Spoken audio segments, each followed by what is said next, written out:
இப்போ வந்து ஒரு டோர்னமெண்ட் போறாங்க ஒரு ஸ்போர்ட்ஸ்மேன் அப்படின்னு வச்சுக்கோங்களேன். அவங்க பார்த்தீங்கன்னா, எப்பவுமே எல்லாரும்னு சொல்ல முடியாது. சில பேருக்கு வந்து ஆங்ஸைட்டி இருந்துட்டே இருக்கும்.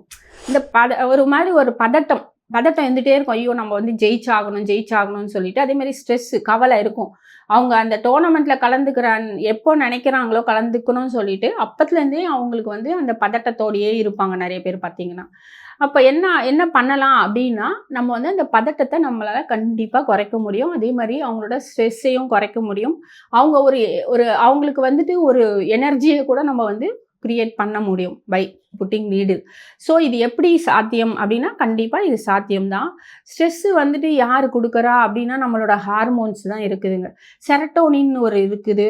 அப்புறம் என்டார்ஃபின் அப்டின்ற ஒரு கெமிக்கல்ஸ் இதெல்லாம் ஹார்மோன்ஸு. ஸோ இதெல்லாம் தான் வந்து நம்ம பாடியில வந்து நேச்சுரல் பெயின் கில்லர்ஸ். ஸோ இத வந்து நம்ம யூஸ் பண்ணும்போது எனி கைண்ட் ஆஃப் பெயினையும் நம்ம வந்துட்டு குறைக்க முடியும். இது மெடிசினே தேவையில்ல. ஏன்னா இது நம்ம உடம்புல நேச்சுரலாவே சுரந்துட்டு இருக்குது. ஸோ நம்ம வந்து அத ஸ்டிமுலேட் பண்ணும்போது ஆக்சுவலா அது சுரக்க ஆரம்பிச்சுச்சுன்னா எல்லாமே சரியா போகும்.